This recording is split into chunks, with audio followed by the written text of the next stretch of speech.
Israel কেন ইরানকে target করলো? ইসরায়েলের চোখে আরও অনেক বড় বড় পরাশক্তি থাকা সত্ত্বেও তারা কেন ইরানের দিকেই কেন তাদের নজর গেল? তার কারণ একটাই, ইরান এমন একটি রাষ্ট্র যারা নিজের উপর নিজেরাই নির্ভরশীল থাকতে চায়, তারা অন্য কারো প্রতি নির্ভরশীল থাকতে চায় না। তারা নিজেরাই জ্বালানি খাতে সহ আমেরিকা যখন তাদের নানাবিধভাবে তাদেরকে বয়কট করলো, নিষেধ করলো, পণ্য আমদানি রপ্তানি বন্ধ করে দিল, তখন তারা তাদের কাছে ধর্ণা না ধরে তারা নিজেরা নিজেদের পায়ে দাঁড়ালো।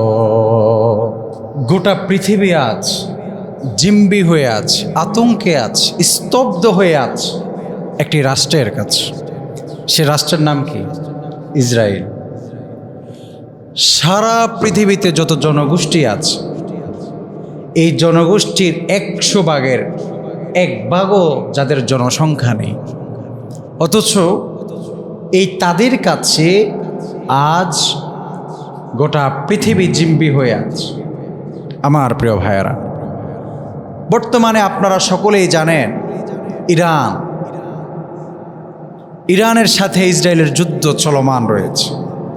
এই চলমান যুদ্ধ পরিস্থিতিতে মুসলিম উম্মাহের মধ্যে এক বিরাজমান পরিস্থিতি কাজ করছে। কেউ কেউ বলছে যে ইরান শিয়া, আমরা তাদের পক্ষে থাকতে পারি না। এরকম অনেকেই বিভিন্ন বক্তব্য দিচ্ছেন, লেকচার দিচ্ছেন, ফেসবুকে পোস্ট করছেন, আমি এগুলো দেখছি। অথচ ইরান, তাদের সাথে আমাদের মাসলাকগত, আদর্শিকভাবে, আকীদাগতভাবে অনেকটা মতপার্থক্য থাকতে পারে। এটা দোষের কিছু নয়, এটা থাকবেই। আমার মতের উপরে যে আপনাকে প্রতিষ্ঠিত থাকতে হবে বিষয়টা এমন না। আকীদাগত অনেক ক্ষেত্রেই পার্থক্য রয়েছে, শিয়াদের সাথে আমাদের অনেকটাই পার্থক্য রয়েছে, কিন্তু তারা এক আল্লাহয় বিশ্বাসী, তারা মুশরিক নয়। তাদের মধ্যে কিছুটা বেশ কম আছে, এদিক সেদিক আছে, কেউ কেউ আছে একদম কাফের, কিন্তু সে বিষয়ে আজকে আবার আলোচনা নয়। আমাদের মূল বক্তব্য হচ্ছে আমরা কি ইরানকে সাপোর্ট করতে পারবো কিনা, এমন তো অবস্থা আমরা কার পক্ষে থাকব? আমার প্রিয় ভাইয়েরা, আল্লাহ পাক রব্বুল আলামিন পবিত্র কোরআন আল কারিমে একটি সূরা নাজিল করলেন, যে সূরার নাম সূরাতুর রূম। আল্লাহ তাআলা এই সূরার শুরুর ভাগে বললেন আলিফ লাম মিম গুলিবাতির রূম। আল্লাহ তাআলা এই সূরাতুর রূমের মধ্যে আল্লাহ পাক রব্বুল আলামিন একটি যুদ্ধের কথাকে আল্লাহ রব্বুল আলামিন উল্লেখ করেছেন। সেটা হচ্ছে রোম এবং পারস্যের মধ্যে, পারস্যের মূর্তি পূজকদের সাথে রোমদের একটা যুদ্ধ হয়েছিল। সে যুদ্ধের কথাকে, সে যুদ্ধের ঘটনাকে আল্লাহ পাক রব্বুল আলামিন এই সূরার মধ্যে বলেছেন। এই সূরার মধ্যে রব্বুল আলামিন রোম এবং পারস্যের মূর্তি পূজকদের যে যুদ্ধের কথাকে উল্লেখ করেছেন, এই রোম ভালো নয়, কিন্তু এই রোম কিন্তু খ্রিস্টান, যারা আহলে কিতাব। এই রোমদের সাথে আমার কলিজার নবী মুহাম্মদ আরবি সাল্লাল্লাহু আলাইহি ওয়াসাল্লাম একবার নয়, দুইবার নয়, একাধিকবার আমার নবী এই রোমদের সাথে যুদ্ধ করেছেন। এই রোমদের সাথে আমার নবী তাবুক অভিযান করেছেন। এই রোমদের সাথে আমার নবীজি করিম সাল্লাল্লাহু আলাইহি ওয়াসাল্লাম মুতার প্রান্তরে যুদ্ধ করেছেন। এই রোমদের সাথে আমার নবী একাধিক যুদ্ধ করার পরেও যখন পারস্যের মূর্তি পূজকদের সাথে রোমদের যুদ্ধ হলো, তখন আল্লাহ নবীর সাহাবীরা রোমদের পক্ষে অবস্থান করেছে। অথচ নবীজি জীবদ্দশায় বা নবীজি করিম সাল্লাল্লাহু আলাইহি সাল্লাম তিনি রোমদের বিরুদ্ধে কি করেছেন? যুদ্ধ করেছেন। কিন্তু আল্লাহ নবী, আবার আল্লাহ নবীর সাহাবীরা সেই রোমানদের পক্ষে অবস্থান নিয়েছেন। কখন? যখন মূর্তি পূজকদের সাথে যুদ্ধ হয়েছে, মুশরিকদের সাথে যুদ্ধ হয়েছে। কিসের ভিত্তিতে তারা ঐক্যবদ্ধ হয়েছে? তারা ঐক্যবদ্ধ হয়েছে যে হ্যাঁ, রোমরা তো উপরওয়ালা এক আল্লাহ বিশ্বাসী, এই এক খোদায় বিশ্বাসী, এই মতের উপর ভিত্তি করে তারা একে অপরকে সাপোর্ট করেছে। সুবহানাল্লাহি ওয়া বিহামদি। তারা একে অপরকে সাপোর্ট করেছে।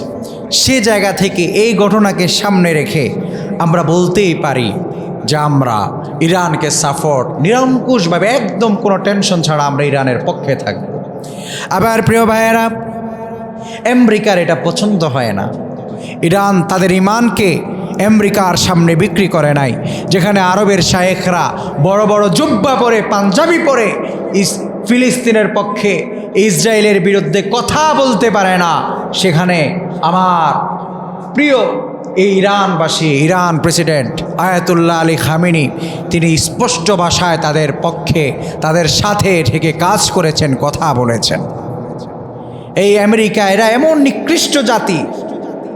এর আগে আপনারা সকলেই হয়তো সেগুলো জানেন বা শুনেছেন যে লিবিয়ার গাদ্দাফি প্রেসিডেন্ট একজন সৎ শাসক ছিলেন তিনি, যিনি বলেছিলেন যুবকেরা বিবাহ করো, তোমাদের সাংসারিক সকল খরচ রাষ্ট্র বহন করবে। সুবহানাল্লাহি ওয়া বিহামদিহি। এরকম একজন প্রেসিডেন্ট, বিদ্যুৎ, এরপরে জ্বালানি খাত সকল কিছু ছিল ফ্রি। কিন্তু আমেরিকা তাদের স্বার্থ হাসিল করতে না পেরে শেষ পর্যন্ত এই লিবিয়ার এই প্রেসিডেন্ট গাদ্দাফিকে হত্যা করলো। এখনও পর্যন্ত লিবিয়াবাসী থুমকে থুমকে মরছে। তাদের রাষ্ট্রে কোনো লোক গেলে তাকে হত্যা করছে। আপনি 2.5 টাকা নিয়েও এই বর্তমানে লিবিয়াতে আপনি নিরাপদ না। দেখেন না, আমার দেশের ছেলেরা যখন বিদেশ যেতে চায় তখন এভাবে তাদেরকে কিডন্যাপ করে করে লক্ষ লক্ষ টাকা হাতিয়ে নিচ্ছে। অথচ লিবিয়া কিন্তু সেই রাষ্ট্র ছিল না। এরপরে ইরাকের প্রেসিডেন্ট সাদ্দাম হোসেন, তাকেও হত্যা করা হয়েছে। ইরানের সাবেক প্রেসিডেন্ট, ধর্মীয় নেতা ইব্রাহিম রাইসি, তাকেও হত্যা করা হয়েছে। তার কারণ একটাই, আপনি আমেরিকা, তারা চায় তাদের গোলামি করুক, আর যেই তাদের গোলামি করবে না তাকে হত্যা করতে তাদের একটু তাদের দ্বিধাবোধ, তাদের বিরুদ্ধে, তাদের ভিতরে বিন্দু পরিমাণ নাই, তাকে ডাইরেক্ট হত্যা করে। ইরানকেও তারা তাদের এই বেড়াজালে আটকাতে চায়, কিন্তু ইরান আটকায় না। ইরান শক্ত হয়ে, মজবুত হয়ে বসেছিল তার অবস্থানে। যার কারণে ইসরায়েলকে সামনে রেখে আমেরিকা পিছন থেকে, এটা কিন্তু ইসরায়েল এবং ইরানের যুদ্ধ নয়, এটার সাথে আমেরিকা স্পষ্টভাবে জড়িত আছে। তারা আজ ইরানের উপর হামলা করল। তার কারণ একটাই, তারা যখন দেখছে ব্যালিস্টিক মিসাইল, এরপরে পারমাণবিক শক্তিধর রাষ্ট্র যদি ইরান হয়ে যায়, তাহলে তারা তার সামনে দাঁড়াতে পারবে না, মুখামুখি হলে তারা পারবে না। সেজন্য তারা চায় ইরান আমাদের গোলামি করুক। আমার প্রিয় ভাইয়ারা, আমার যুব সমাজ, আজকে তারা কোনো কিছু আবিষ্কারের পক্ষে নাই। তাদের মনের ভিতরে একটা ধারণা চলে আসছে যে তারা শুধু আবিষ্কার করবে আর আমরা শুধু ভোগ করব। অথচ সেটা উচিত নয়। মনে রেখো মুসলমান, আল্লাহ তাআলা পবিত্র কোরআন আল কারিমে 9 নম্বর সূরা, সূরাতুত আত-তাওবার 41 নম্বর আয়াতে আল্লাহ রব্বুল আলামিন বলেন, ইনফিরু খিফাফাও ওয়া সিকালাও ওয়াজাহিদু বিআমওয়ালিকুম ওয়া আনফুসিকুম ফি সাবিলিল্লাহ যালিকুম খায়রুল লাকুম ইন কুনতুম তা'লামুন। আল্লাহ রব্বুল আলামিন বলেন, তোমরা হালকা এবং ভারীভাবে যখন তোমাদের উপর যেভাবে যুদ্ধ তোমাদের উপর নেমে আসে, তোমরা সে অবস্থায় যুদ্ধ করো। হালকা হোক ভারী হোক, যে পরিস্থিতিতেই থাকো তোমরা যুদ্ধে নেমে পড়ো, এবং সেই যুদ্ধকে ঠেকানোর জন্য আমাদেরকে পূর্ব প্রস্তুতি নিতে হবে। আমার ভাইয়েরা, আল্লাহ তাআলা বলেন তোমরা এটাই তোমাদের জন্য উত্তম, এবং সেটা তোমরা বুঝতে পারো না। আমার ভাইয়েরা, আল্লাহ পাক রব্বুল আলামিন আমাদেরকে বোঝাতে বোঝাতে চাচ্ছেন ইসরায়েলের মতো একটা পরাশক্তিকে তোমরা মনে করছো পরাশক্তি, কিন্তু আমরা যদি ইমানের বলে বলিয়ান হয়ে যেতে পারি তাহলে আমরা অবশ্যই ইসরায়েলকে ধরা শক্তিতেই আমরা রূপ দিতে পারবো। আমার প্রিয় ভাইয়েরা, এবার আসুন এটা থেকে পরিত্রাণের উপায় কি। ইরানের সাথে এক নাম্বার বিষয় হচ্ছে আমাদের কোনো যেই দ্বন্দ্বগুলো আছে সেগুলা মাসলাকগত দ্বন্দ্ব, আকীদাগত দ্বন্দ্ব, কিন্তু ইহুদিদের ব্যাপারে ইরানের সাথে আমাদের কোনো দ্বন্দ্ব নাই। ইহুদিদের প্রশ্নে আমরা এক। গোটা পৃথিবীতে 57টি মুসলিম কান্ট্রি রয়েছে। 57টি মুসলিম রাষ্ট্রের মধ্যে 200 কোটির মতো মুসলমান বসবাস করে। আমার ভাইয়েরা, আমরা যদি 200 কোটি মুসলমান 57টি মুসলিম রাষ্ট্র ঐক্যবদ্ধ হয়ে যেতে পারি, আমেরিকা কেন, ইসরায়েল কেন, এরকম যদি আরও কয়েকটি রাষ্ট্র সম্বলিতভাবে তারা মিলিত হয়ে যায়, তারপরেও তারা মুসলমানদের প্রস্রাবের সাগরে, তারা ভূমধ্য সাগরে তারা ভেসে যাবে, তাদের কোনো অস্তিত্ব পাওয়া যাবে না,